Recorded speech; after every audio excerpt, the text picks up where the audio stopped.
the news.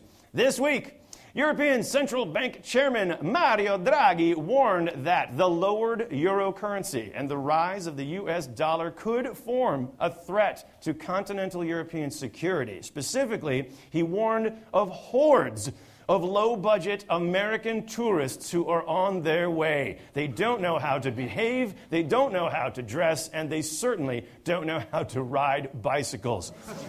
Please be careful. This week, Greek and German leaders appeared together to reassure the European Union that they are committed to a solution and they are speaking as one voice. But it's not clear if either of them can tell what the voice is saying exactly. What? Angela Merkel seemed to suggest that Tsipras should just use his good ear. Tsipras responded, "I can't hear anything." Merkel and Tsipras did succeed in urging their compatriots to avoid the recent rise in nationalistic stereotypes and the rise in sensationalistic reporting. Greek and German media responded by giving a pitch for a new reality show called Alex and Angela, with the richest EU leader locked in a house with the poorest EU leader until the budget crisis is solved.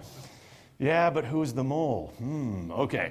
In the wake of the Germanwings crash, European air safety agencies have introduced new rules to ensure that mentally unstable individuals are never allowed to take control of an aircraft. In even worse news, the BBC has admitted that Jeremy Clarkson now wants to be a pilot.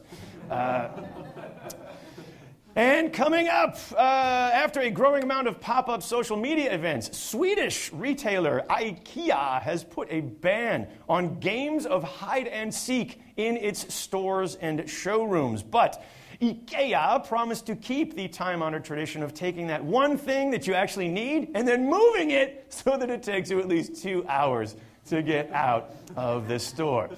IKEA also introduced a new rainbow-colored pillowcase that is apparently called the Putin. Russia's trade war with Sweden starts next week. And the joke is on Sweden because actually IKEA is based in the Netherlands for tax reasons. Dutch people reacted by saying that, yes, IKEA should be punished, not for using their country to pay little or no tax, but for abusing horses and making them into meatballs. The Dutch made the statement while making horses jump over things for no reason and prance like drunken ballerinas. Meanwhile, France's far-right Nationalist Party and Marine Le Pen are facing an investigation for financial irregularities from European Fraud Fighting Office, the fraud fighting office known as OLAF. Olaf was quoted as saying, "Do you want to build a snowman?" Or in the case of Marine Le Pen, "Do you want to build a slush fund?" The remains of British monarch Richard III were given an official burial in Leicester in the United Kingdom last week in a fitting tribute to the maligned British leader. The event was attended by members of the current British government, the British royal family, and Frank Underwood from House of Cards.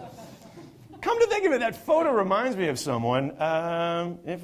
Ooh, that says a lot. He's after power.